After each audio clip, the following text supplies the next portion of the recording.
Guys, let go back the history of Iriga City, Camarines Sur, Philippines. Iriga City is located in the province of Camarines Sur in the Bicol Region, Philippines. Its history dates back to the pre-colonial period when it was inhabited by indigenous Bicolanos.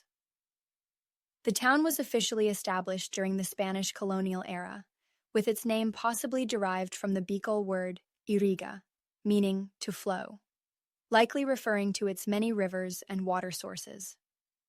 During the Spanish period, Iriga became part of Camarines Province. It continued to grow under American rule, benefiting from infrastructure improvements.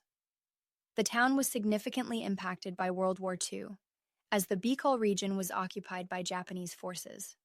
Iriga was officially declared a city on June 30, 2000, under Republic Act No. 9048. Today, Iriga is known for its rich agriculture, including rice and coconut production, and its proximity to Mount Iriga, a popular natural landmark. With a growing economy and improved infrastructure, Iriga continues to thrive as a dynamic and culturally rich city in the Bicol region. Keep tuning in for more updates, guys. Maayong adlaw kaninyong tanan.